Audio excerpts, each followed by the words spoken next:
Assalamualaikum warahmatullahi wabarakatuh. Salam sehat untuk kita semua. Semoga kita semua selalu mendapat lindungan Allah Subhanahu wa Ta'ala, ya. Diberikan nikmat sehat walafiat serta dimudahkan segala urusannya. Amin ya robbal alamin. Kesempatan kali ini Mimin akan membagikan satu cerita misteri. Seperti apa ceritanya? Mari kita mulai.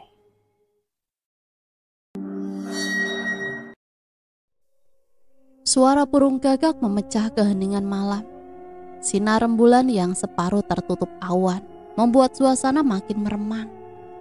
Gemuruh riuh suara yang tak begitu jelas semakin lama semakin memekakkan telinga. Bunuh! Bunuh saja! Kita gantung saja di bawah beringin dan kita lempari dengan batu. Seorang pria setengah baya diseret tanpa ampun. Cacian serta tendangan bertubi-tubi mendarat di dada dan wajahnya. Lebam dan penuh darah, itulah sekarang yang terlihat. Tak sedikit pun orang yang iba kepadanya. Dari belakang seorang wanita yang terurai rambutnya, tergopoh-gopoh, mencoba menyusul segerombolan orang yang tengah beringas, menyeret serta menganiaya, membabi buta. Jangan, kumohon jangan, sudah lepaskan, teriak si perempuan tersebut di belakang kerumunan. Suaranya tak sedikit pun didengar oleh lebih dari 10 orang itu. Mereka tetap saja menurunkan bogem dan tempelengan.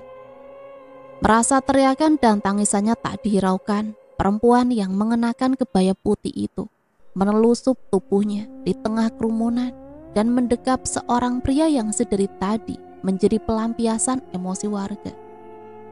Jika kalian manusia, kalian akan menghentikan kebiadaban ini, kata perempuan tadi sambil terisak. Sang pria sudah lemas dalam dekapannya. Darah terus mengucur dari mulut dan hidungnya. Menyingkirlah Damiarti, kalau tidak, kau dan suamimu akan menjadi bangkai di tempat ini. Tidak. Apa salah suamiku terhadap kalian sehingga kekejaman ini tega kalian lakukan? Dia adalah pemimpin kalian, kepala desa yang telah memberikan kalian kemakmuran. Cuy, kesejahteraan yang bersumber dari genderuwo. Lambat laun dia bakal menjadikan kami semua sebagai tumbal.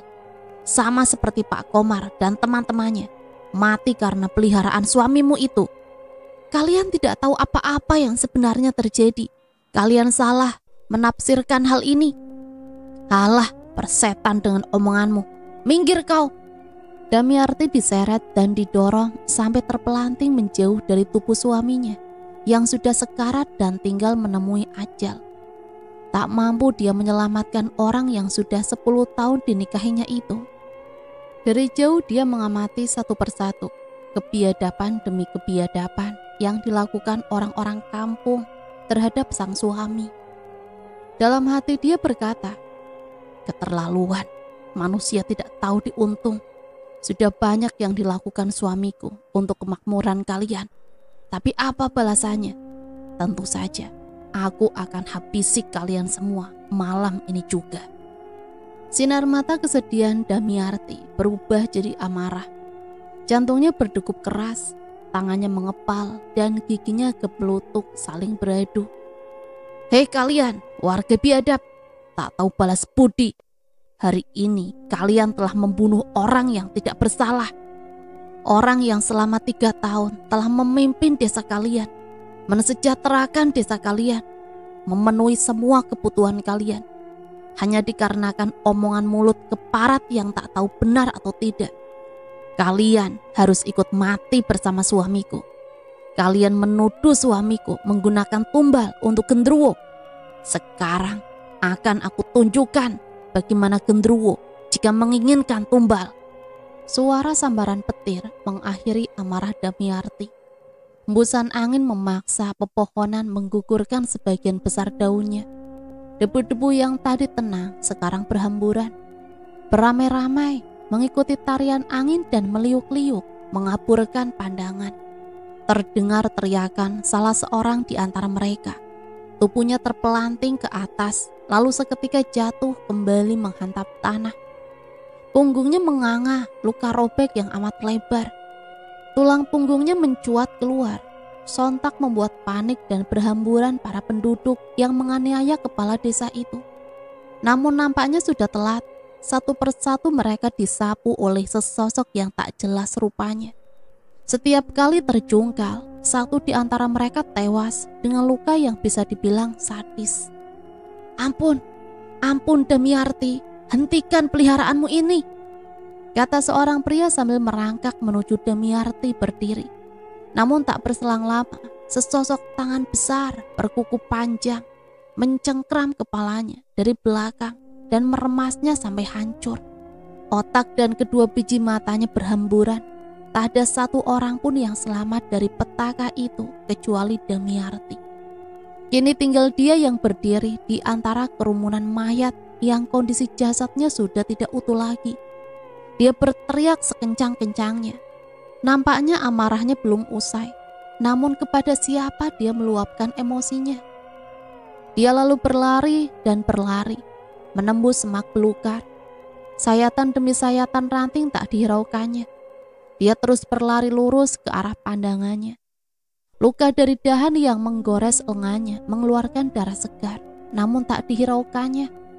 Kakinya sudah letih, namun terus dipacu. Kalian semua juga harus ikut mati, teriak Damiarti penuh amarah di depan gang pintu masuk desa. 50 tahun kemudian, ayo cepat-cepat, kalian harus menyelesaikan misi sebelum sore. Jika ada yang belum menemukan, maka dia harus tinggal di sini, kata seorang senior tambun berkacamata. Hari ini adalah ospek terakhir bagi mahasiswa jurusan pariwisata dan kebudayaan. Sebuah acara rutin setiap tahun. Amat menyenangkan bagi senior, namun sedikit menjengkelkan bagi calon mahasiswa baru. Walau tidak ada yang sampai tersiksa separah yang diberitakan di televisi, yang diantaranya sampai ada pemukulan dan sebagainya. Hari ini para calon mahasiswa baru diminta untuk mencari 5 buah kelereng, 5 warna di area persawahan tepat 1 kilometer di belakang kampus. Hanya 5 warna, namun jumlahnya tidak disesuaikan dengan calon mahasiswa. Memang disengaja supaya ada beberapa orang yang gagal dan mendapat hukuman. Hukumannya sederhana, hanya diminta untuk berjoget dangdut di acara malam puncak nanti. Duh, mana lagi sih harus mencari, kata Tantri, gadis berkacamata, kelahiran 19 tahun yang lalu, celingak-celinguk mencari 3 buah kelereng lagi. Semangat non, lagian gak dapet juga gak apa-apa. Toh hukumannya cuma nyanyi sama joget saja. Bukannya itu sudah jadi kerjaan kamu sehari-hari, kata Riana yang sedari tadi juga sibuk mencari kelereng untuk sahabatnya. Riana adalah gadis cantik jelita yang juga berkacamata. Dia tinggal hanya dengan sopir di salah satu pemukiman elit. Kedua orang tuanya adalah seorang pembisnis sukses yang tinggal di luar negeri. Hanya 2 bulan sekali, itu pun jika beruntung, dia bisa berkumpul dan bersama keluarganya. Karena merupakan anak satu-satunya, jadi apapun yang dia minta pasti diberikan oleh sang bunda. Namun terkadang sedikit keinginan untuk memiliki saudara. Hanya sang supir yang dari kecil senantiasa menjadi pelindung dan teman baginya. Duh non, kamu udah dapat kelereng berapa?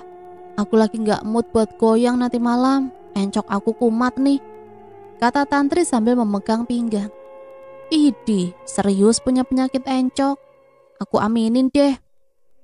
Ih, ogah deh, amit-amit. Serius, dapat berapa kamu?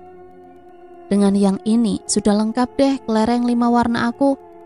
Riana menunjukkan sebutir kelereng yang berhasil ditemukannya di bawah tumpukan jerami. Tempat para calon mahasiswa mencari kelereng saat ini kebetulan adalah area persawahan yang kosong seluas 1 hektar. Namun tak dimanfaatkan oleh penduduk. Entah milik siapa tanah itu. Pihak kampus diberi kebebasan untuk menjadikan area ini sebagai area praktek atau kegiatan outdoor lainnya. Yah alamat, aku ikut kena hukuman nih non. Bagi dong kelereng kamu, biar kita sama-sama dihukum. Mau ya? curang, harus sesuai kemampuan dong. Kan lumayan bisa caper di depan kakak-kakak senior. Siapa tahu bisa dapat pacar baru. Beberapa menit tersisa digunakan bagi mereka berdua dan 50 orang tersisa lainnya yang belum menemukan syarat terakhir dari ospek tersebut. Beragam ekspresi ditunjukkan oleh mereka. Ada yang bercucuran keringat, menggaruk-garuk kepala, dan ada yang sudah pasrah, hanya duduk bersimpuh. Waktu sudah habis, dapat atau tidak dapat harus dikumpulkan di sini, kata Robin, senior laki-laki bertubuh kurus pendek dan beberapa jerawat di pipi. Syal hijau yang melingkar di lehernya sedari kemarin masih menjadi aksesoris utamanya. Mendengar waktu sudah habis, Tantri merenggut kelereng yang digenggam Riana. Riana yang kaget hanya bengong.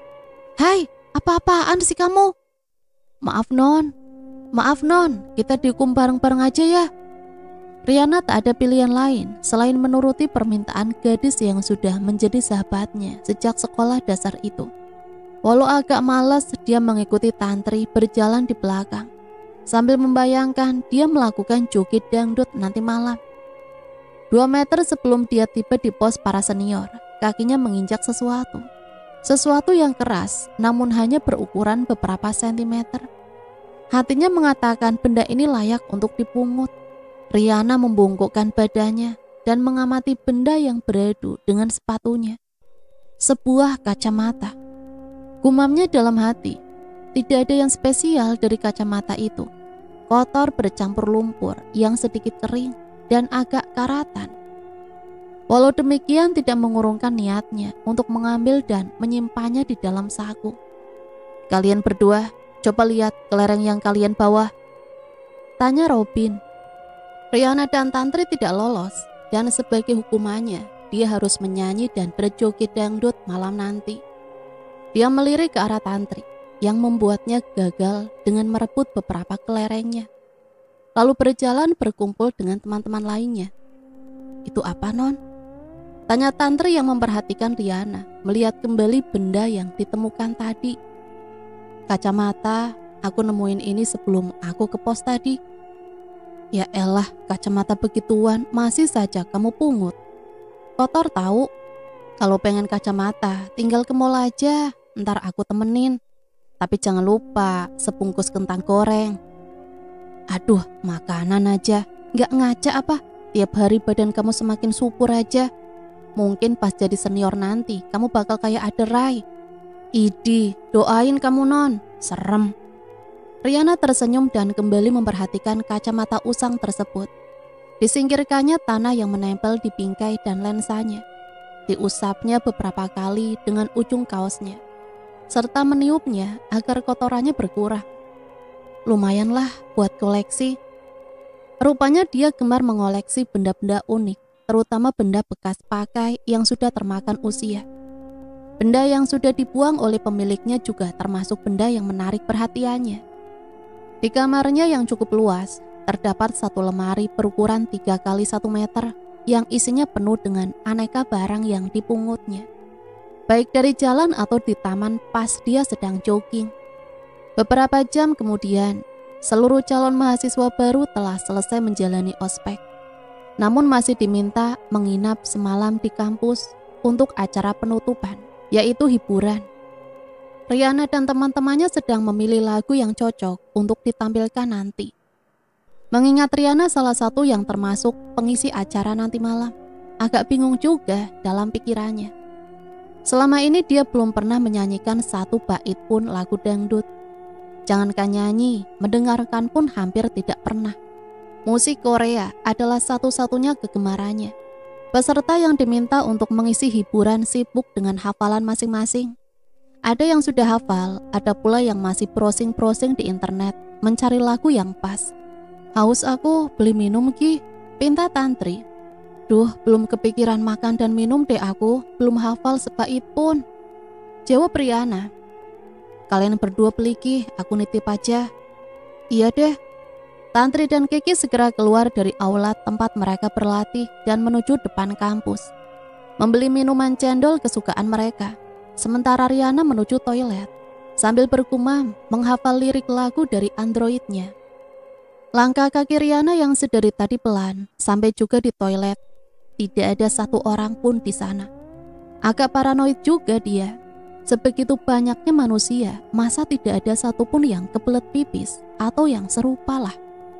Kalau di sekolah SMA dulu, nggak peduli jam masuk, jam istirahat, atau jam kosong, pasti yang namanya toilet bakal dipenuhi dengan siswa.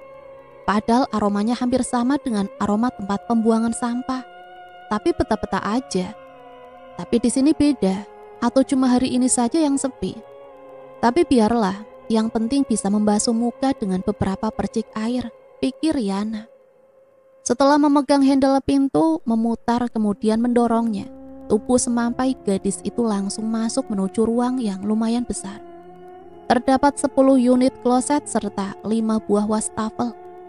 Sambil meneruskan gumamannya, Riana melepaskan kacamata dan menaruhnya di bibir wastafel sebelah kiri. Dinyalakan keran yang kini tepat berada di depannya. Loh, kok macet? Dia kemudian beralih ke keran selanjutnya dan berhasil. Suara air agak lumayan besar. Seketika dia mengambil air tersebut dengan kedua tangannya. Setelah puas, dia beranjak meraih kacamata yang tadi ditanggalkan. Memang jika tanpa kacamata, pandangannya agak kurang jelas, kabur dan buram. Pernah dia mencoba berjalan di ruang tamu miliknya tanpa kacamata, dan alhasil, sebuah pot buatan Jerman milik ibunya pecah berantakan. Dirabanya pinggiran wastafel, tepat dia pertama meletakkan kacamata itu. Dan, Riana kaget saat kacamata itu menyenggol jemarinya dan terjatuh. Selang beberapa detik setelah benda dari kaca dan logam itu menyentuh lantai, sebuah kaki menginjaknya persis di bagian lensanya hingga remuk. Sorry nggak lihat, kata Linda yang tidak sengaja menginjak kacamata Riana pas baru masuk di toilet. Ya gimana dong, nggak bisa lihat jelas aku, kata Riana. Linda membungkuk meraih bangkai kacamata itu. Nggak bawa cadangannya ya? Aku bener-bener gak sengaja. Iya gak apa-apa, salahku juga. Nih cuma bawa satu, tapi biar deh ntar sopir aku yang bawain cadangannya. Ya udah aku cuci muka dulu ya, kata Linda. Dengan memicingkan mata, Riana mencoba mengamati lensa kacamatanya yang hancur dua-duanya. Saat itu dia teringat tadi dia menemukan kacamata usang. Mungkin bisa membantunya sementara sampai sang sopir mengantarkan cadangannya. Diraihnya sebuah kacamata yang sedikit masih kotor tersebut dari saku kirinya. Lalu dikaitkan ujungnya di daun telinga. Duh, kok jadi mumet gini kepalaku ya? Kata Riana yang sudah mengenakan kacamata usang tersebut. Penglihatannya jadi berwarna abu-abu. Lantai yang tadinya hitam berubah jadi abu-abu. Digelengkannya kepala beberapa saat, berharap tidak pusing lagi, tapi sama saja, tak ada perbedaan. Linda yang melihat Riana kesulitan mendekati dan memegangnya. Kamu kenapa? Saat Riana membuka mata dan melihat Linda yang sekarang ini di depannya, warna abu-abu yang tadi menjejali pandangannya berubah jadi seperti layar proyektor. Di sana tersuguh sebuah peristiwa seperti di dalam sinetron. Ada seorang wanita muda yang mencaci maki seorang wanita tua di dalam sebuah ruangan yang mungkin sebuah ruang tamu. Tak hanya itu, si wanita muda juga mendorong wanita tua sampai terjerembab ke lantai. Hai, ke UKS saja yuk, aku antar. Enggak usah ke UKS, anterin aja aku ke aula, di tempat teman-temanku aja. Jawab Riana yang sudah melepaskan kacamata tersebut. Dan kilasan proyektor itu pun lenyap. Iya deh, tapi serius, kamu enggak perlu ke UKS. Enggak kok, santai aja. Gara-gara enggak pakai kacamata, mungkin. Loh, kenapa kamu? Tanya Tantri melihat Riana dipapah oleh Linda. Gak apa-apa kok, kacamata aku pecah, jatuh di lantai, dan mbak ini yang membantu aku. Oh iya, nama aku Linda, mahasiswa semester kedua di kampus ini. Kata Linda memperkenalkan diri. Setelah mereka semua berkenalan, Linda pamitan pergi ke kantin. Sementara Riana masih sedikit bingung dengan kejadian aneh tadi. Apa mungkin dirinya berhalusinasi? tidak pernah dia melihat hal yang serupa. Walau dulu sering menabrak barang-barang di rumahnya tanpa kacamata, namun tidak pernah sampai seperti tadi. Takut terulang lagi, dia menelpon sang sopir dan menyuruh untuk membawakan kacamata cadangan di rumah. 30 menit kemudian, Pak Kirman, pria berperawakan kurus dengan satu gigi tanggal di bagian bawah, datang membawa kacamata. Walau sebagai sopir, Riana menganggapnya sebagai saudara sendiri. Maklumlah, tidak ada yang menemaninya selain sopir. Sedangkan pembantu sering gonta-ganti dengan berbagai alasan. Dan tahun ini Riana tidak mencari pembantu. Terakhir pembantunya kabur dengan beberapa ratus ribu uang yang dicurinya. Terima kasih ya Pak. Iya, sama-sama Non. Oh iya, tolong bawa ini pulang deh. Tadi nemu di sawah pas ospek. Entah apa yang dipikirkan oleh Riana. Dia kembali ingin memakai kacamata usang itu lagi. Bentar Pak, penasaran dengan yang tadi soalnya. Riana mengambil kacamata usang tersebut dari genggaman Pak Kirman dan mengenakannya. Hal yang sama terulang kembali. Sensasi berputar seperti dalam mesin adukan semen mulai terasa. Kilasan seperti film layar lebar pun hadir kembali. Namun kali ini pemerannya berbeda. Sang sopirlah yang tampak dalam bayangan itu. Di sana terlihat Pak Kirman sedang membentak sang istri, menampar dan menjambaknya.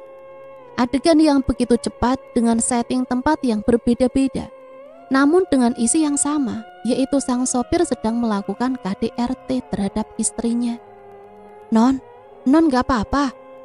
Tanya Pak Kirman saat melihat ekspresi majikannya mendadak berubah. Gak apa-apa Pak, bawa pulang aja nih kacamata dan taruh di lemari biasa ya. Ya sudah, saya permisi ya Non. Iya Pak. Tantri dan Kiki memperhatikan wajah Riana yang tampak bingung. Saat Riana menceritakan hal itu kepada mereka, teman-temannya juga menganggap hal itu disebabkan Riana memakai kacamata dengan lensa yang tak cocok dengan minus matanya. Beberapa jam telah berlalu. Acara puncak penutupan ospek digelar. Beratus-ratus kursi di aula dipenuhi oleh para calon mahasiswa dan dosen. Mereka semua berkumpul dengan menggunakan pakaian dan aksesoris pilihan, seolah ingin menunjukkan kemampuan finansial serta status ekonomi mereka. Seorang pria berjas hitam naik ke panggung dengan secari kertas di tangan kanannya. Sebuah arloji bermerek dan sudah tentu mahal melingkar di pergelangan tangan kirinya. Cek, kata pertamanya saat mencoba mikrofon, lalu diliriknya catatan yang digenggamnya. Belum sempat dia mengejak kata di awal catatan, tiba-tiba seseorang wanita yang sama berjas hitam menyusul pria tersebut membisikkan sesuatu ke telinganya. Entah apa yang dibisikannya sehingga membuatnya terbelalak. Setelah itu dimasukkan kembali kertas yang hendak dibacanya dan turun tanpa sepatah kata. Suasana kembali ramai, saling tengok dan berasumsi.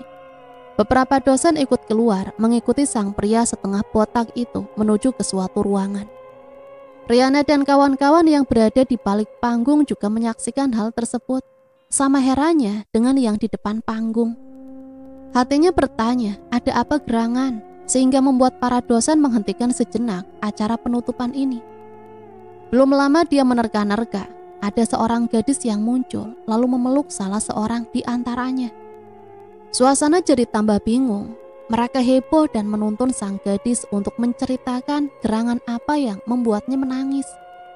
Sambil terbata-bata dia mengatakan hal yang masih kurang bisa didengar dengan jelas oleh mereka. Riana juga penasaran, sedikit mencoba mendekat dan mencuri dengar apa yang disampaikan sang gadis. Sementara itu di tempat lain, tepatnya di toilet samping aula, para mahasiswa dan beberapa dosen telah berkumpul di pintu masuk toilet. Satpam kampus berjaga di depan pintu, menghalangi semua orang untuk masuk ke toilet untuk sementara. Hanya sang rektor dan satu dosen perempuan. Astaga! Sang rektor terkejut dan memalingkan muka saat melihat apa yang terjadi di dalam. Sang dosen wanita tak kuasa menyaksikan dan langsung keluar ruangan sambil ingin muntah. Terkapar sesosok mayat gadis tersandar di tembok, sekujur tubuhnya penuh luka sayatan. dan terus mengalirkan darah segar. Matanya melotot, juga mengucurkan darah dari mulutnya tersumpal pecahan kaca yang tadinya terpasang di dinding wastafel. Beberapa pecahan tersebut terlihat mencuat menembus pipi. "Siapa saksi kejadian ini?" tanya sang rektor kepada satpam setelah keluar dari toilet. "Belum ada informasi, Pak. Korban bernama Linda, mahasiswi semester 2. Saksi mata cuma menemukan sudah dalam keadaan seperti di dalam. Sedangkan sebelum korban tewas, saya belum mencari informasi. Soalnya mengingat ada kegiatan di aula. Takutnya nanti membuat keadaan menjadi tak enak," jawab satpam. Sepertinya sudah terlambat. Anak-anak sudah pada tahu. Berita semacam ini cepat sekali menyebar. Benar kata sang rektor. Sebentar saja puluhan mahasiswa sudah menjubel hendak menyaksikan ada rame-rame apa di toilet. "Tolong mundur, nanti kalian bisa merusak barang bukti. Kasihan sahabat kalian. Biarkan polisi yang menyelidikinya dulu. Nanti kalian bisa melihat jenazahnya setelah itu," ujar sang rektor menjelaskan. Sementara itu Riana dan Tantri hanya berdiri di seberang melihat kerumunan orang yang semakin lama semakin banyak. Dia takut untuk ikut serta, walau ada sedikit rasa penasaran tentang bagaimana Linda, gadis yang ditemuinya tewas. Bayangan wajahnya sedikit mengusik benaknya, terlebih lagi dengan bayangan aneh sesaat setelah dia melihatnya itu. Kembali diingatnya beberapa bagian adegan, yaitu saat Linda mendorong seorang wanita tua. Entah kenapa perasaannya yakin itu bukan halusinasi. 5 orang polisi datang dengan seragam lengkap dan gagah, dipersilakan memasuki TKP. 2 orang di antaranya kembali keluar dan meminta para mahasiswa untuk menyingkir dan meninggalkan TKP untuk sementara, demi kelancaran penyelidikan. Hanya dengan beberapa patah kata saja membuat TKP sepi, dan tak ada satupun manusia bergerombol di sana, seperti pawang singa menaklukkan peliharaannya. Polisi memiliki aura memaksa yang kuat rupanya. Acara pun dihentikan dan para mahasiswa dipersilahkan untuk meninggalkan kampus. Ada sedikit senang di hati Riana. Dia tidak harus tampil di hadapan umum dengan lagu dangdut perdananya. Namun sedih, kenapa harus kejadian semacam ini yang membuatnya terbebas dari hal tersebut? Ini adalah peristiwa kriminal pertama yang ia alami. Dan semoga jadi yang terakhir. Dia tersadar dari bengongnya setelah Tantri dan Kiki menggendeng tangannya dan bergegas pergi ke halaman depan kampus dan mengajaknya pulang. Dalam perjalanan tak satu pun di antara mereka yang mengatakan satu patah kata pun. Otak mereka seakan kehabisan ide untuk bercakap-cakap. Bibir keluh dan otak kejang tak karuan. Berita dari yang sudah berhasil melihat jenazahnya yang menceritakan kengerian almarhumah Linda membuat mereka berimajinasi sendiri. Terlebih bagian di mana mulut Linda dimasukkan pecahan kaca dan beberapa keluar menembus pipi. Berpapasan dengan mereka seorang ibu-ibu sedikit pincang dipapa seorang wanita muda tergopoh-gopoh. Rambutnya sedikit acak-acakan, tak ada make up sama sekali yang menutupi wajahnya yang sudah menunjukkan tanda-tanda keriput. Di lehernya melingkar syal rajutan berwarna ungu. Roknya yang panjang membuat sedikit langkahnya terbebas. Saat berpapasan itu, Riana tercengang. Wanita itulah yang dilihatnya sedang didorong oleh Linda saat bayangan aneh tersebut muncul. Seketika Riana berhenti. Pandangan matanya mengikuti si ibu sampai hampir tak terlihat lagi, berbelok menuju tempat kematian Linda. "Nak, kenapa berhenti? Ayo cepat pulang, Ki." "Iya nih, aku juga sudah keringet dingin lama-lama di sini," tambah Tantri. "Iya tahu deh, tapi kayaknya ibu-ibu yang baru saja lewat itu nggak asing deh." "Masa iya sih? Kenal di mana kamu?" "Gak tahu deh, tapi kayaknya emang benar. Pernah lihat, tapi di mana ya?" Merasa terganggu, dihantui penasaran, Riana putar arah mengikuti si ibu itu yang sepertinya menuju tempat Linda terbunuh. Kiki beserta Tantri mau tidak mau mengikutinya dari belakang, walau dengan wajah cemberut dan sedikit sebal. "Nih bocah kenapa sih? nggak bakal dapet apa-apa juga ah. Tahu nih, nggak ngerasa apa, kita udah setengah mati ketakutan. Dari jauh sudah nampak ibu yang tadi mereka lihat, dipersilakan masuk, yang kemudian dengan keras terdengar jeritan, lalu tangisan yang membahana. Histerisnya semakin jelas saat Riana semakin mendekat. Loh, kenapa tidak pulang? Kalian tidak boleh berada di sini, kata seorang dosen wanita mencegah mereka. Iya ini bu, si Riana tahu-tahu balik ke sini. Maaf bu, cuma mau tanya saja, si ibu tadi siapa ya? Itu ibunya Linda, sudah sana pulang. Bisa saya bicara sebentar dengan ibunya Linda? Buat apa? Gak mungkin mengganggu beliau dalam kondisi semacam ini. Hanya polisi yang mungkin bisa memberikan pertanyaan untuk sementara. Jawab bu dosen itu sedikit kesal. Benar juga kata sang dosen, sepertinya Riana harus menahan rasa ingin tahunya sementara. Paling tidak sampai besok, mungkin juga lusa jika ada kesempatan bertemu kembali. Sesaat kemudian, Pak Kirman, sang sopir, sudah menunggu di depan. Kiki dan Tantri juga ikut semobil dengan Riana. Jarak tempat tinggal yang tidak berapa jauh membuat ketiga darah tersebut selalu pulang dan berangkat bersama-sama sejak SMA. Di dalam mobil, topik yang mereka bahas masih seputar kejadian tragis di dalam toilet itu. Tantri sepertinya yang paling terbayang-bayang, walaupun tidak melihat kondisi terakhir Linda secara langsung. Maklum, dia yang paling tinggi imajinasinya.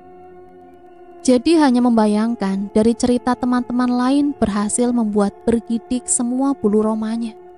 Hari-hari berikutnya bisa jadi toilet yang tadinya bersih dan nyaman, di kemudian menjadi tempat yang menakutkan, layaknya kuburan. Entah masih ada apa tidak yang berniat memasuki ruangan tersebut. Yang jadi tanda tanya besar adalah siapa dan apa motif dari pembunuhan keji itu. Dan kenapa si pelaku berani mengeksekusi korban di toilet samping aula yang sebenarnya amatlah beresiko ketahuan. Namun sepertinya tidak. Desas-desus mengatakan hampir tidak ada saksi mata yang tahu awal mula kejadian itu berlangsung. Sebagian besar kepala menghadiri acara puncak pada malam itu. Semua kursi hampir penuh. Mungkin sedikit aneh bahwa hanya Linda yang berkeliaran di toilet tanpa rekan seorang pun. Walau segudang misteri masih menggelayut pikiran tiga gadis itu, namun rumah Tantri sudah kelihatan. Tanpa dikomando, dia turun setelah berpelukan dengan kedua rekan karibnya tersebut. Setelah mengucapkan terima kasih kepada Pak Kirman, dia pun turun lalu bergegas lari menuju rumah. 10 menit kemudian Kiki juga melakukan hal yang sama. Dalam menit-menit terakhir sebelum pulang, Riana teringat tadi dia juga melihat ilasan bayangan yang mana Pak Kirman sebagai pemerannya, yang sedang memukul dan memaki sang istri. Sedikit basa-basi dan berkata, Pak Kirman, gimana istrinya? Sehat? Tampak raut muka Pak Kirman sedikit berubah. Baik non, memangnya kenapa? Tumben non menanyakan istri bapak. Gak apa-apa pak, hanya gak tahu kenapa pengen tahu saja. Sudah lama gak ketemu, terakhir ketemu pas Pak Kirman kecelakaan 5 bulan yang lalu ya kan? Iya non, maklum dia orangnya jarang mau keluar rumah kalau benar-benar tidak ada keperluan.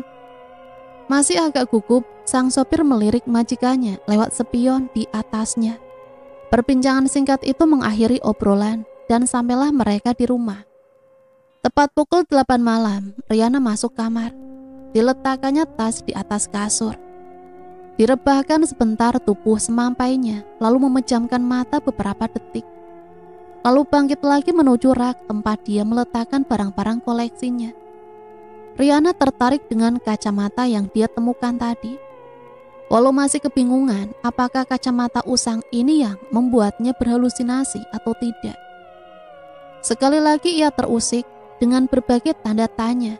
Dia kemudian mengambil benda 2 lensa itu dan secara gemetar dia mengenakannya kembali setelah melepas kacamata yang tadi selalu dikenakan.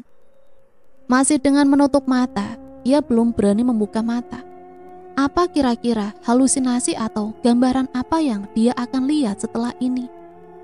Tidak ada apa-apa.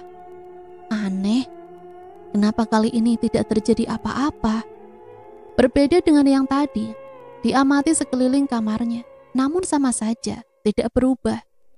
Hanya lemari, meja rias, dan setumpuk boneka berjajar rapi yang terlihat. Itu sudah biasa. Mungkin cuma efek tertekan saja, ujar Riana dan meletakkan kembali benda itu berdampingan dengan koleksi tutup botolnya. Baju tidur yang tergantung di hanger belakang pintu digenggamnya bebarengan dengan sehelai handuk. Ia menuju ke kamar mandi. Tak lupa dinyalakan musik dari smartphone dan diletakkan di kasur dengan volume maksimal agar terdengar dari kamar mandi. Air dingin dan segar mengucur segar dari shower mulai membasahi bagian demi bagian tubuh Riana. Sebentar dia lupa mengenai tragedi mengenaskan di kampus tempat dia besok menimba ilmu. Alunan musik Korea yang jadi kegemarannya juga menyambung energi positif. Hanya saja tak berapa lama kemudian lampu kamar mandi mati. Shower pun juga ikut mati. Riana yang masih belum puas bermain air tak seketika itu keluar. Ditunggunya barang beberapa menit, mungkin akan normal kembali. HP yang tadi diletakkan di atas tempat tidur juga tidak terdengar memainkan musik. Jangan-jangan ada yang masuk kamarku. Desis Riana mulai khawatir. Diambilnya pakaian, dirabanya kacamata, yang untungnya tidak jauh seperti tadi di kampus.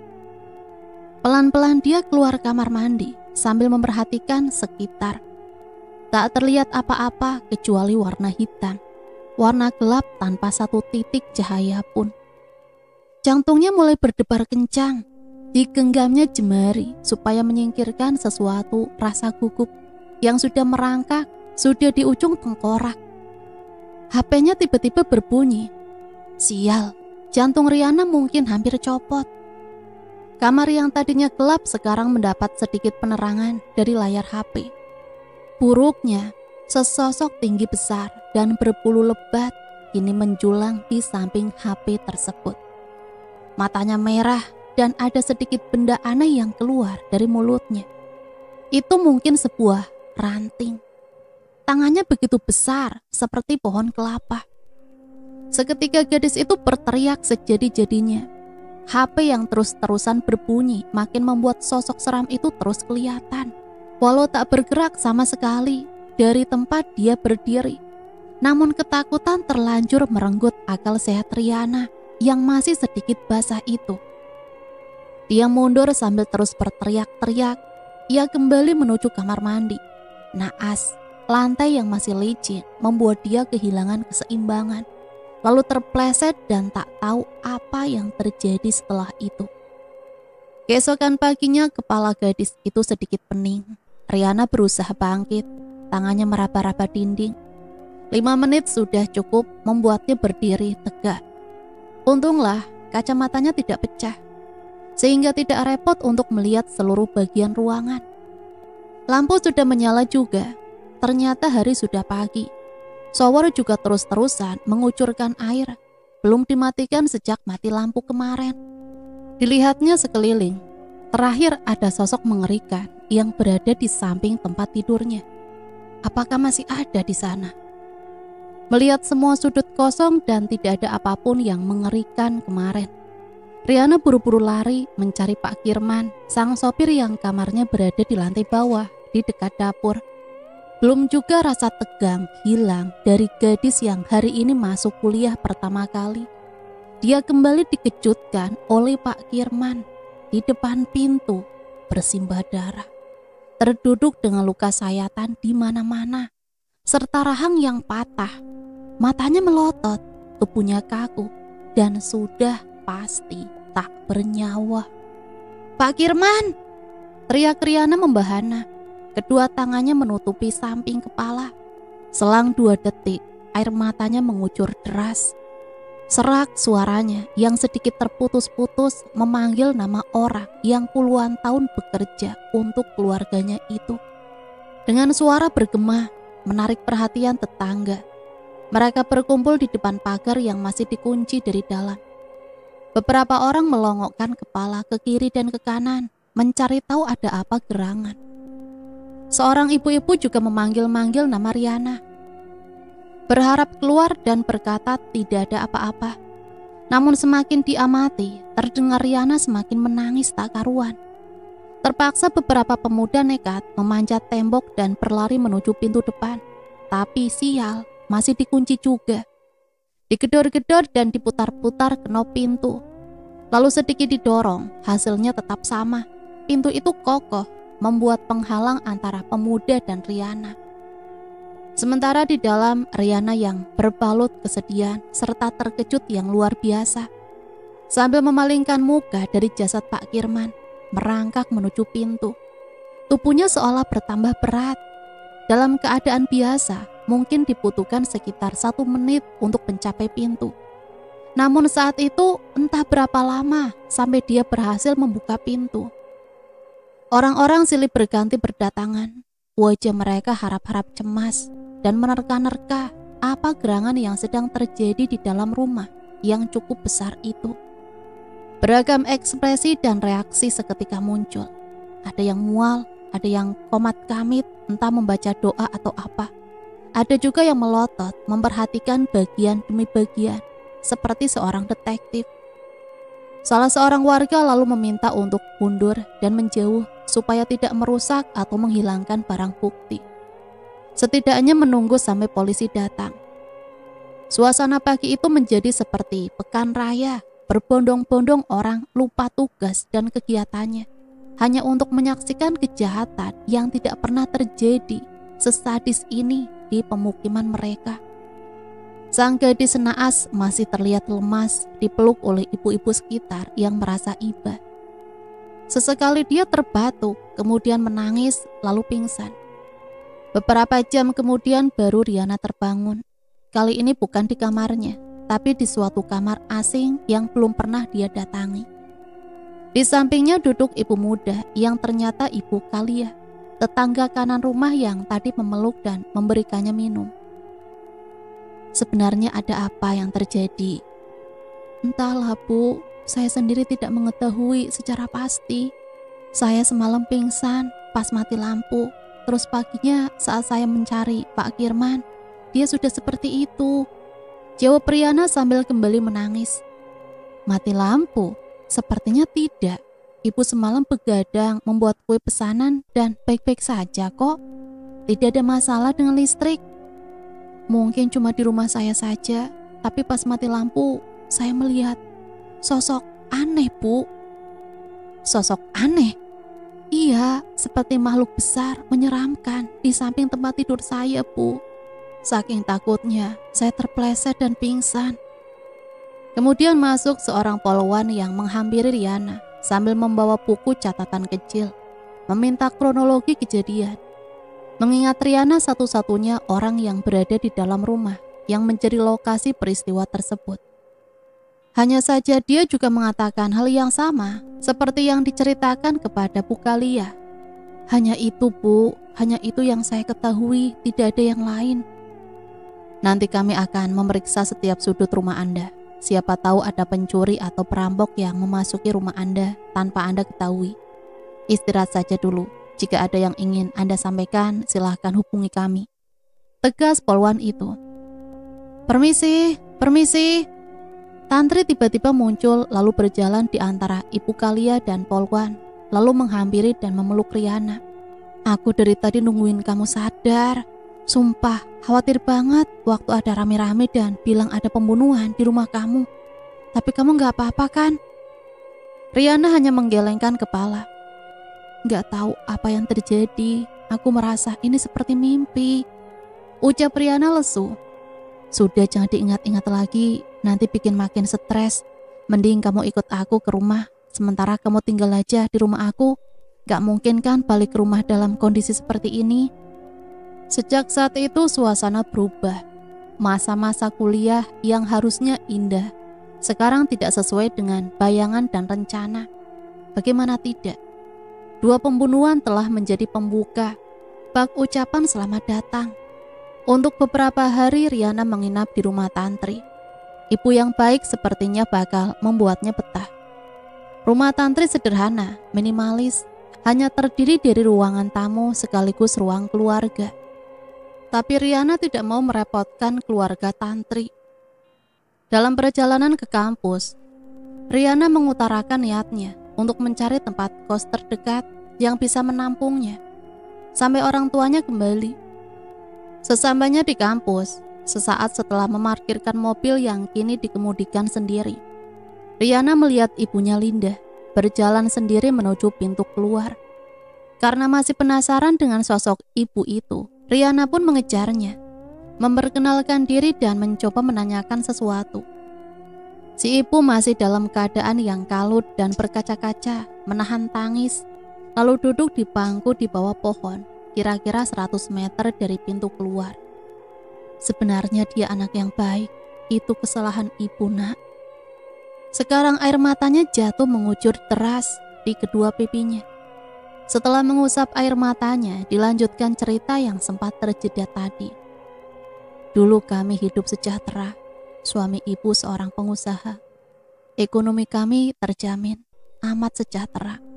Walau ibu dan suami ibu dijodohkan, tapi kami bahagia. Linda pun demikian, sampai akhirnya ibu tergoda dengan mantan pacar ibu yang secara tidak sengaja bertemu di pusat perbelanjaan. Entah apa yang ibu pikirkan saat itu. Kami diam-diam menjalin cinta, dan naas kami ketahuan. Suami ibu tak terima dan menceraikan ibu tanpa harta gono gini dan menolak menafkahi kami. Sejak saat itu hidup kami berubah. Susah dalam segi ekonomi. Linda yang merasa jadi korban berubah jadi temperamen dan kasar. Dia menyalahkan ibu atas hidup susahnya. Saat ini dia juga jadi kasar, baik dalam kata-kata dan tindakan. Jelasnya panjang lebar. Maaf memotong, Bu. Apakah ibu pernah dikasari sama almarhumah, didorong dan dipukul? Iya, hampir setiap hari dia melampiaskan kekesalan pada ibu.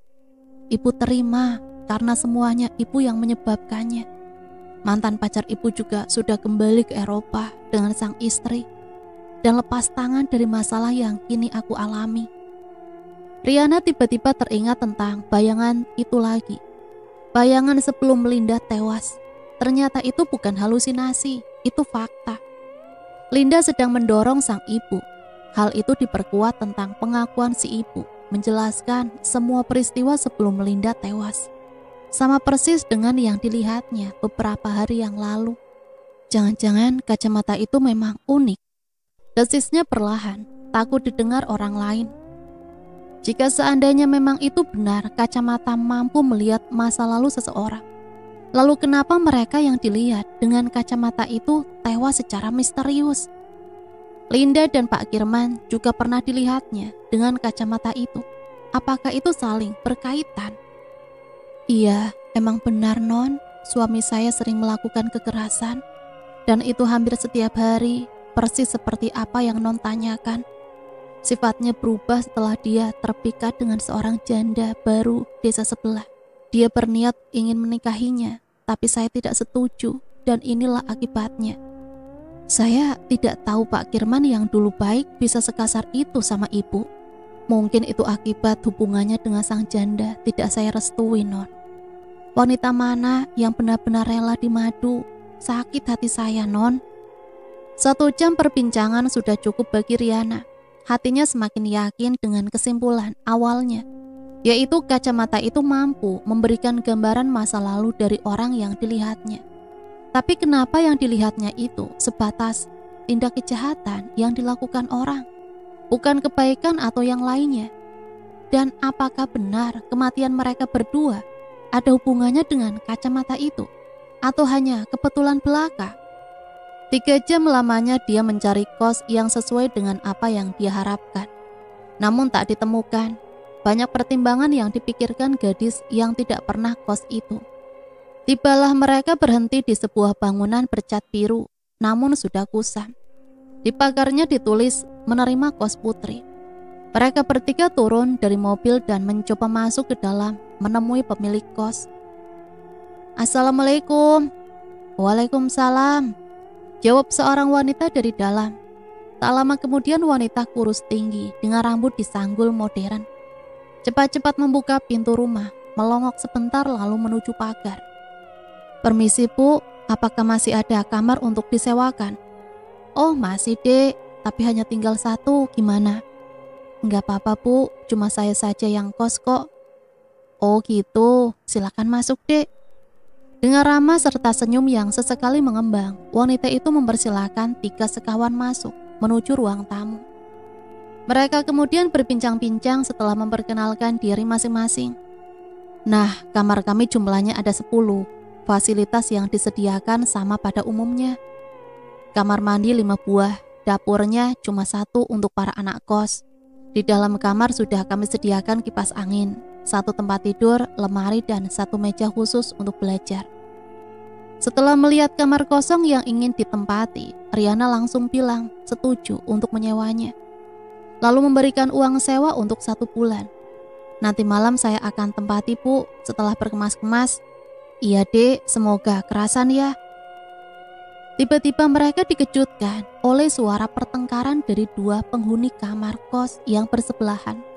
Mereka saling berteriak di kamar masing-masing, tanpa bertatap muka saling melontarkan makian. Maaf ya adik-adik, maklum namanya juga anak kos, pasti ada sedikit konflik, tapi bukan hal yang serius kok. Iya bu, enggak apa-apa, saya maklum kok. Saud Riana sambil melirik kedua sahabatnya yang mengernyitkan dahi. Suasana sepi di jam 8 malam. Hanya ada suara-suara berisik dari masing-masing kamar, mungkin suara televisi atau radio. Di ruang tamu, jantung Riana bukannya tenang saat melihat ikan koi, tapi malah terpacu. Dipegangnya dada lalu duduk di salah satu kursi. Pandangannya tersita oleh sebuah lukisan. Sebenarnya lukisan itu biasa. Hanya seorang wanita duduk di kursi goyang yang berpakaian kebaya putih dengan sanggul tradisional. Entah ada sesuatu yang merasa bahwa wanita itu istimewa. Siapa dia? Apakah salah satu dari anggota keluarga Ibu Farida? Belum tidur dek. Farida masuk ke ruang tamu sambil membawa makanan untuk ikan koi kesayangannya. Belum bu, masih belum tidur. Tidak ada yang saya kerjakan di kamar, jadi saya kesini melihat ikan koi. Selain saya, ibu saya juga sangat menyukai ikan koi. Kalau sedang ingin, bisa berjam-jam lamanya memandangi akuarium ini. Wanita yang ada di lukisan itu kah ibunya? Iya benar, itu ibu saya. Tiap hari ulang tahunnya dan setiap kali ulang tahun, beliau selalu ingin dirayakan di tempat ini dan duduk di situ sambil memandang ikan koi ini. Lalu ayah ibu sudah lama meninggal, entah bagaimana wafatnya, belum pernah sekalipun ibu saya mau menceritakan. Oh, maaf. Bukan apa-apa, silakan dilanjut, saya mau membereskan ruang makan. Maklum, suami dan anak-anak hobi memberantakan meja saat makan. Kalau jam segini memang sepi, soalnya kebanyakan mengambil kuliah malam. Yang tersisa hanya beberapa orang saja. Iya bu. Beberapa jam kemudian setelah bosan dan mengantuk, Riana kembali menuju kamar. Loh, dia terkejut saat tiba-tiba pintu kamarnya tak bisa dibuka. Diputarnya handle pintu, tapi tetap tidak bisa terbuka. Seperti terkunci, tapi tidak. Ini tidak terkunci. Pintunya masih bisa didorong sedikit, tapi seperti ada yang menahan dari dalam. Dikeluarkan tenaga lebih dari sebelumnya, didorong kembali lebih kuat. Setelah cukup lebar, dia mencoba melihat benda kokoh yang menghalangi pintu itu. Betapa terkejutnya, apa yang dia lihat bukanlah sesuatu yang wajar. Sangat jelas, sepasang bola mata hitam besar memandang juga ke arahnya. Seperti saling dorong pintu. Tangan makhluk itu berbulu lebat dan juga besar. 2-3 kali lipat besarnya dari jemari Riana. Sosok itu seperti yang dilihatnya di dalam rumah tempo hari, di mana Pak Kirman ditemukan tewas keesokan harinya. Teriakan itu membuat Mita, penghuni yang bersebelahan dengan kamar Riana, membuka pintu. Kenapa? Itu. Jawab Riana gugup sambil menunjuk kamar dengan muka berpaling. Mita mengamati baik di luar maupun ke dalam kamar Riana. Kamu lagi bikin ulah? Teriak Mita memaki. Dari kamar Riana keluar Ramona, gadis seksi dengan rambut keriting berkulit putih serta pipi agak tembem. "Ye, kenapa? Aku cuma pengen kenalan dengan penghuni baru kok." "Yakin mau kenalan? Bukannya mau maling?" ejek Mita yang sudah sangat paham dengan sifat gadis ini. "Kamu jadi orang yang positif thinking kenapa sih?" Riana jadi semakin kaget. Dalam pikirannya bukan gadis itu yang tadi dilihatnya, tapi sosok seram berbulu yang juga sempat memandangnya dengan mata besar dan merah. "Hati-hati, dia suka nyolong. Lebih baik kamu periksa barang-barang. Dan jika mau keluar kamar, lebih baik kamu kunci, meskipun ke kamar mandi." "Oh ya, namaku Mita," ujar Mita sambil memperkenalkan diri. Iya, Riana, namaku Riana. Sumpah kaget banget tadi. Keterlaluan, sering banget anak-anak kehilangan barang-barang. Tapi ibu kos belum juga ngusir dia," omel Mita kesal. Malam pertama jadi anak kos lancar. Riana tidur dengan nyenyak seperti di rumahnya sendiri. Mungkin tidak seburuk yang diperkirakan dua sahabatnya kemarin. Dia menikmati dan tanpa perlu beradaptasi. Ya walaupun belum semua penghuni kos dikenalnya. Paling tidak ada 1 atau 2 orang yang bisa dijadikan teman ngobrol yang asik. Di kampus selesai pelajaran, hal yang dilakukan pertama kali oleh Riana adalah mencari orang yang benar-benar tahu tentang sejarah kampus. Karena dia ingin mencari asal-usul kacamata tersebut. Bisa jadi kacamata itu sudah berusia lebih tua dari bangunan yang sekarang jadi tempatnya menimba ilmu. Tapi siapa ya? Bergegas ia menghampiri Pak Yusman, memperkenalkan diri lalu sedikit mulai berbincang-bincang pada topik utama. "Setahu Bapak ya Non, dulu sebelum jadi kampus, area ini dulunya banyak pohon-pohon seperti hutan belantara gitu. Dan area persawahan yang Non maksud juga sama, bisa dikatakan hutan juga. Dulu simpang siur diceritakan tanah ini juga dikutuk oleh seorang wanita." "Wanita, Pak?" "Iya benar Non. Dulu di depan sana sebelum dibangun ruko dan bengkel. Tempat itu merupakan pemukiman penduduk. Saya masih tinggal di ujung sana. Sekitar 10 kilometer. Menurut cerita orang-orang, dulu dipimpin oleh kepala desa yang arif bijaksana. Tapi entah apa yang dilakukannya, sehingga membuat warganya marah dan menyeret serta menghakimi sang kades hingga tewas. Istrinya yang tidak terima lalu mengutuk semua penduduk hingga akhirnya semua tewas tanpa sisa." Si bapak melanjutkan ceritanya. "Serem juga ya Pak." Antara percaya dan tidak ia mendengar kisah itu.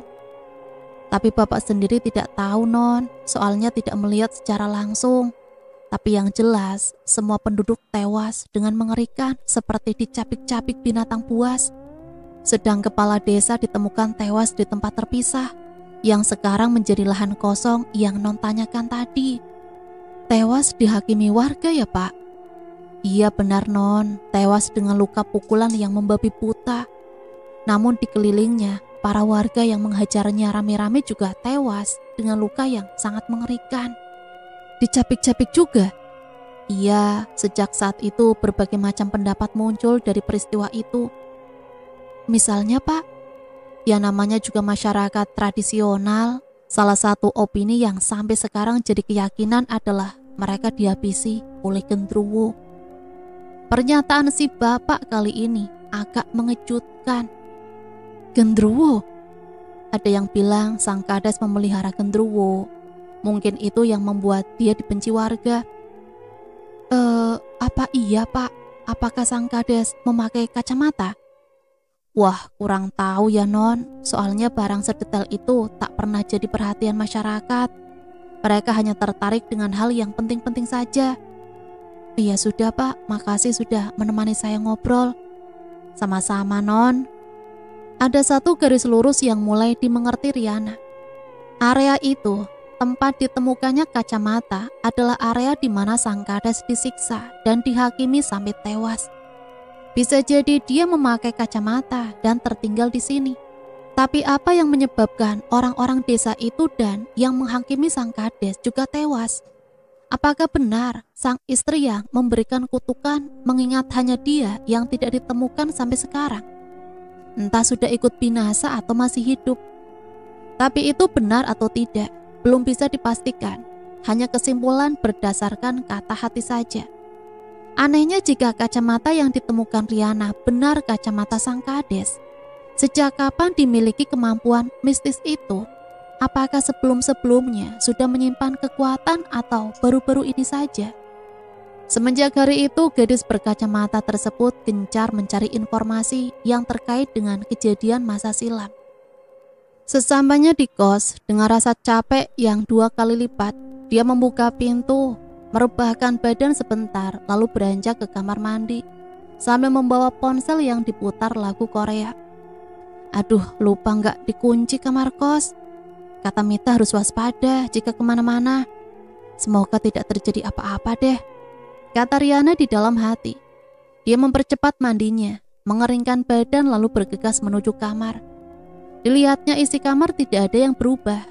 Namun tak cukup puas dengan hal itu, diperiksa kembali satu demi satu. Tuh kan, dompet aku hilang. Benar kata Mita, tetangga kos. Seharusnya dia mengunci pintu. Ini pasti Ramona si maling itu. Namun tidak ada bukti, bisa-bisa hanya terjadi adu mulut. Mengingat Riana bukan tipe yang suka berdebat. Kacamata itu. Entah kenapa dia bisa memikirkan hal ini. Menggunakan kacamata untuk mengetahui apakah Ramona mencuri atau tidak. Lalu bagaimana jika dia akan tewas, menyusul kedua orang yang juga dilihat dengan kacamata itu? Uangku, ATM-ku, kartu kredit semua ada di dompet, gumamnya. Sebuah pergulatan sengit dalam hati, dipertimbangkan matang-matang tentang apa yang akan dia lakukan itu nantinya. Bisa jadi semua yang dilihat dengan kacamata itu akan mati. Apakah dia siap jadi pembunuh? Dan jika saja Ramona bukanlah orang yang mencurinya dan sudah terlanjur tewas, bagaimana? Bukankah dia juga bisa dikatakan sebagai pelaku kejahatan juga? Tarik nafas, buang, tarik nafas, buang.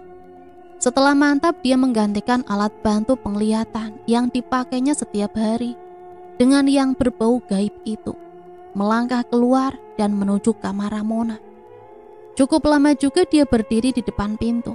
Bak patung tanah liat, tak bergerak sama sekali. Bergetar seluruh tubuhnya. Ketegangan yang sangat dahsyat luar biasa. Belum terkumpul 100% niat untuk mengetuk pintu. Tiba-tiba Ramona membuka pintu. Ekspresi wajahnya terkejut seolah berkata, "Mati gue ketahuan." Namun dengan sempurna berhasil diubah menjadi senyum ramah dan bersahabat. "Iya, ada yang bisa dibantu?" Benar, seperti yang sudah-sudah. Proyeksi mental yang tadinya dikira halusinasi muncul kembali. Tergambar peristiwa demi peristiwa. Ramona sedang mengambil barang orang lain dalam kilas cepat dengan berbagai lokasi dan bermacam barang. Riana diperlihatkan kejahatan pencurian tersebut dan terakhir lokasinya adalah kamar kos Riana. Sekali lagi benar dugaannya, dompet itu telah diambil oleh Mona. "Kembalikan dompetku." "Dompet?" "Iya, aku nggak mau terjadi masalah.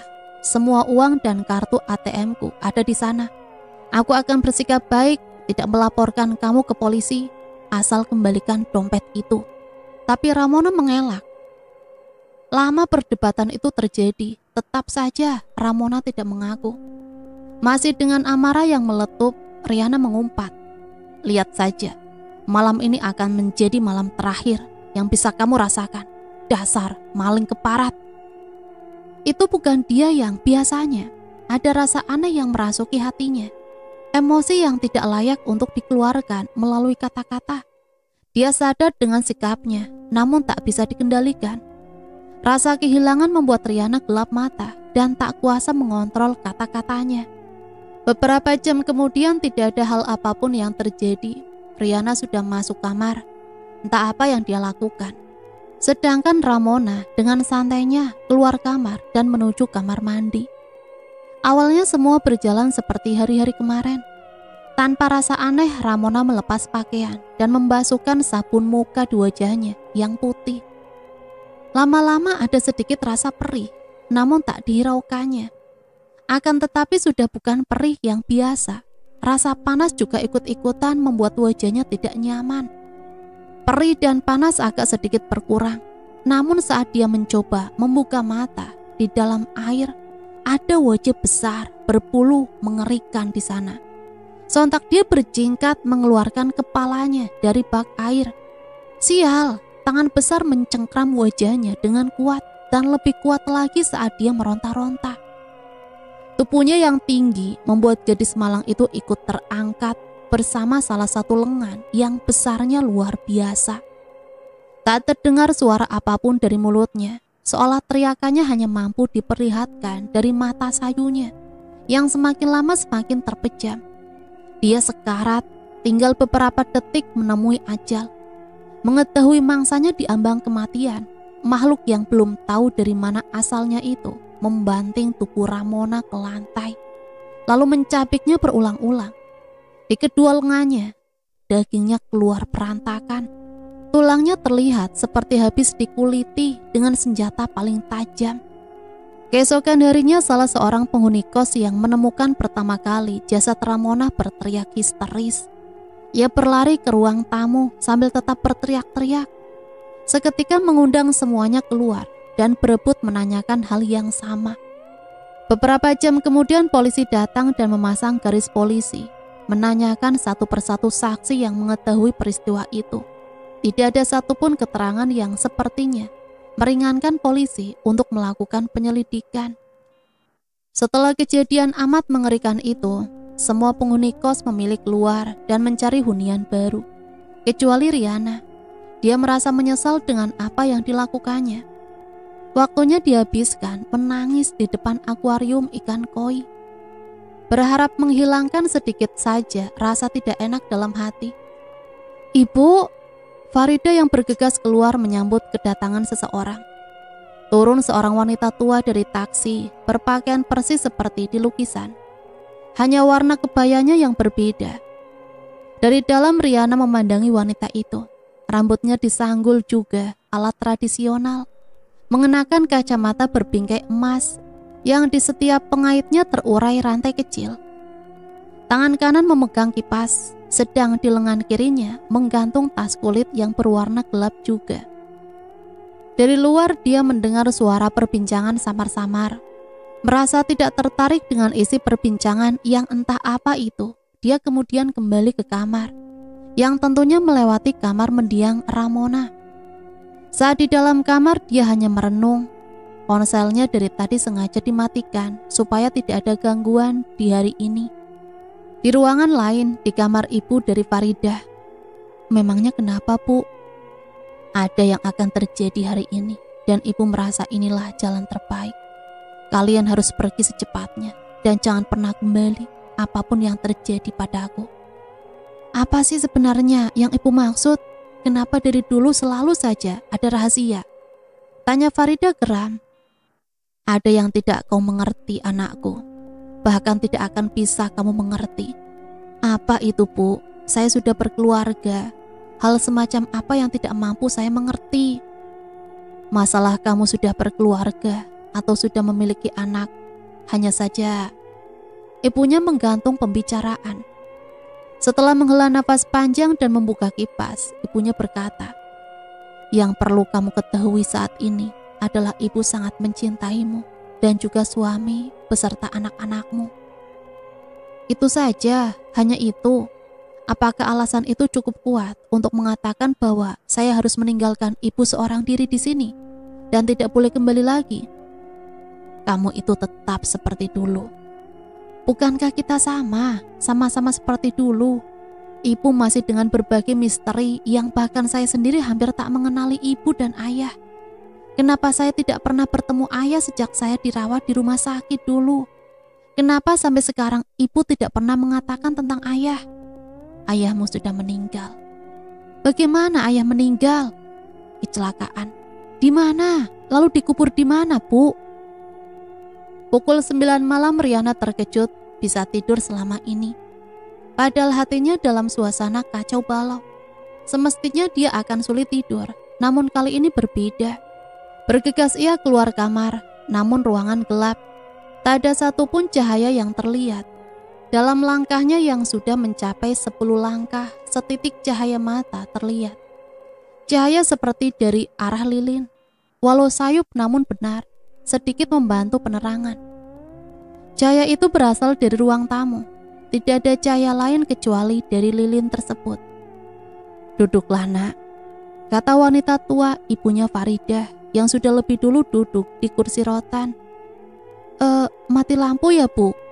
tanya Riana.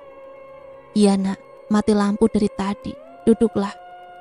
Tanpa ragu Riana duduk di depan tepat wanita tua itu duduk. "Apa yang istimewa di hari-harimu akhir-akhir ini?" Maksud ibu, hal yang tak pernah kamu bayangkan sebelumnya." "Apa ya? Hanya perbedaan status dari siswa menjadi mahasiswa, itu saja. Namun itu juga masih beberapa hari. Yang lain, hanya lanjutkan." "Entahlah Bu, agak lumayan bingung, tapi yang bisa dibilang sedikit berbau mistis." "Kacamata itu di mana?" Dek, Riana terkejut. Bagaimana ibu itu tahu tentang kacamata yang aneh itu? Jangan-jangan... "Hah? Kacamata?" "Iya, kacamata. Kamu menyimpan sebuah kacamata, bukan?" "Loh, dari mana ibu tahu?" "Berhenti bertele-tele dan kemarikan kacamata itu." "Tidak, kacamata itu berbahaya. Saya tidak bisa." "Kamu pikir milik siapa?" "Itu milik suamiku." Riana terkejut dan melotot. Jadi ibu adalah wanita yang..." "Ya, namaku adalah Damiarti, yang telah membunuh semua warga desa di dekat kampungmu dulu, 50 tahun yang lalu." "Bagaimana bisa? Dengan kutukan?" Damiarti sedikit tergegah. "Kutukan? Cerita memang tidak seakurat yang mengalaminya. Tampaknya sampai sekarang tidak ada yang bisa memberikan cerita yang sebenarnya." Wanita tua itu ternyata Damiarti. Dulu suaminya adalah seorang kades yang bijaksana, penuh tanggung jawab dan pekerja keras. Semua ide dan tenaganya digunakan untuk melayani masyarakat. Namun semua tidak selamanya berjalan mulus. Gara-gara kedisiplinan dan kejujurannya, dia dibenci oleh segelintir orang yang takut dengan pamornya. Ancaman pembunuhan serta teror selalu menghantui dia hampir setiap malam. Gangguan juga dirasakan dari beberapa aparat pemerintahan bawahannya yang sering korupsi dan memakan uang rakyat. Dia tidak mengetahui mana saja sebagai koruptor. Jalan pintasnya, beliau menemui seorang dukun lihai dan meminta bantuan untuk diperlihatkan mana saja anak buahnya yang menjadi dalang korupsi. Sang dukun memberikan kacamata yang sudah dirasuki genderuwo. Saat dia menggunakan kacamata itu dan melihat anak buahnya, sesuai niatnya, tindakan korupsi itu akan terlihat secara jelas seperti layaknya sebuah layar bioskop. Namun konsekuensinya, sang pelaku yang kejahatannya terlihat bakal menjadi mangsa sang genderuwo. Tidak hanya itu, saat sang kades wafat, baik itu karena kecelakaan maupun sebab lain, maka dia harus menggantikan posisinya menjadi genderuwo dalam kacamata tersebut. Sedangkan genderuwo yang dahulu sudah bebas dan kembali ke alam roh karena dulunya juga adalah manusia. Setelah menerima kacamata tersebut, satu persatu anak buahnya yang korupsi tewas secara misterius. Hal itu membuat kepemimpinannya bersih dari tindak korupsi. Namun sial, keberadaan genderuwo itu dicium oleh lawan politiknya, lalu mengerahkan semua warga untuk menyeret serta membunuhnya. Jadi dalam kacamata yang saya temukan itu memang benar ada sosok genderuwo yang 2 kali saya lihat, dan itu suami ibu. Iya benar, saya sangat mencintainya dan saya tidak ingin dia terus-terusan menjadi makhluk mengerikan itu. Sudah 50 tahun saya tidak mampu tidur dengan tenang. Setelah bermimpi, dia minta tolong dan sekarang saatnya dia bebas. Bebas? Tapi bukankah menurut cerita ibu, pemilik kacamata selanjutnya harus mati untuk menggantikan beliau? Iya, tepat sekali. Tapi saya bukan pemiliknya. ucap Riana tegas. Tapi kamu sudah menggunakannya dan sudah bisa dibilang kamu pemiliknya sekarang. Tidak, aku tidak mau. Itu kesalahanmu dan suamimu. Kami melakukan demi warga. Tapi apa? Setelah apa yang kami lakukan, kematian yang didapat suamiku. Walau mereka juga sudah terbunuh, mau tahu bagaimana caraku membunuh mereka? Damiarti melotot ke arah Riana. Damiarti melepas kacamata yang sejak tadi dikenakan, diletakkan di meja beserta kipasnya. Lalu dari dalam bajunya diambil kacamata lain yang juga terlihat usang serta karatan. Aku juga mempunyai kacamata ini. Dulu suamiku diberikan sepasang kacamata. Satu berwujud gendruwo dan satu lagi berwujud kuntilanak. Dengan ini dulu aku membunuh mereka. Dan sekarang aku akan membunuhmu. Mengetahui benda macam apa yang dikenakan Damiarti, Riana bergegas lari menuju pintu depan. Perlihatkan kejahatanmu, wahai anak manusia, dan temui penghakimanmu.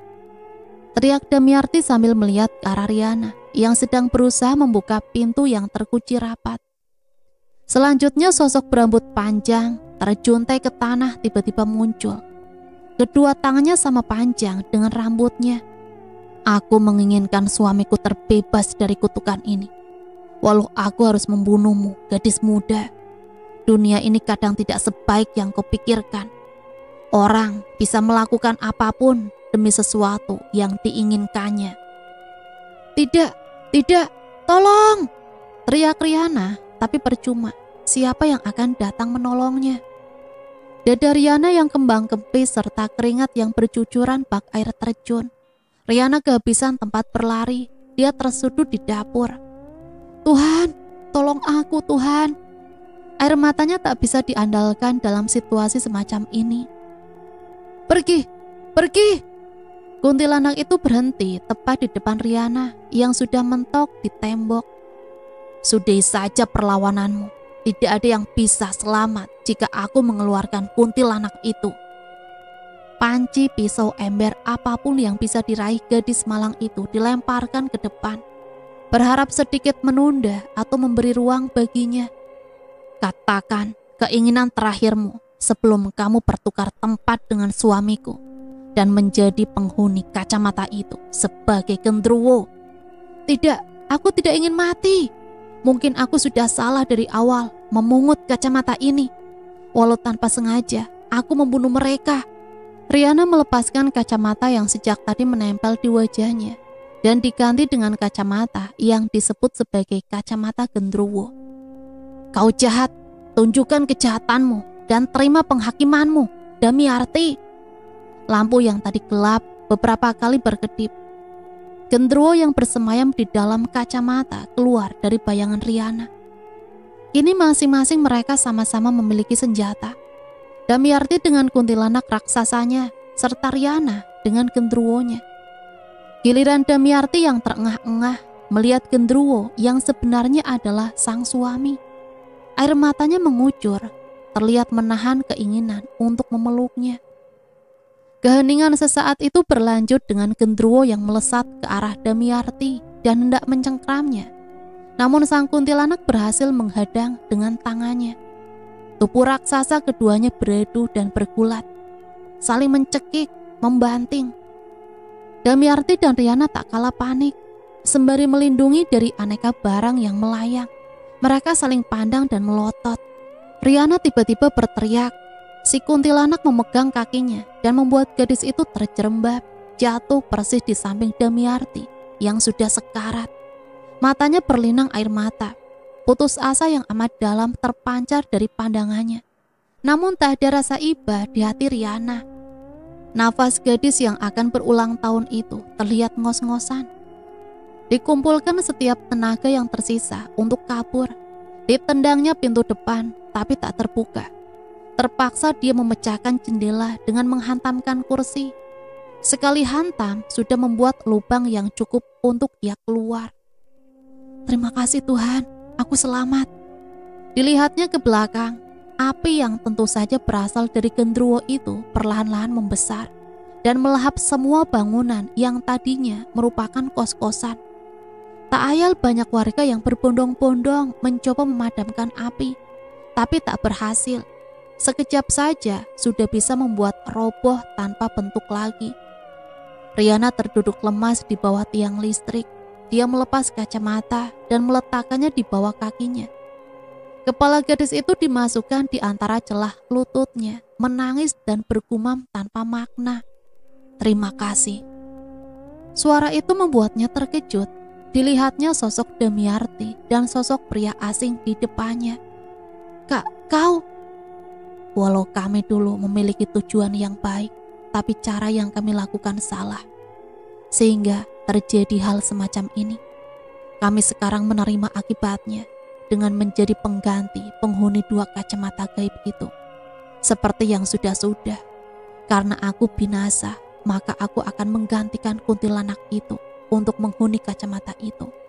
Tapi aku juga senang dan berterima kasih telah bisa bersatu dengan suamiku ini, walau dengan wujud berbeda.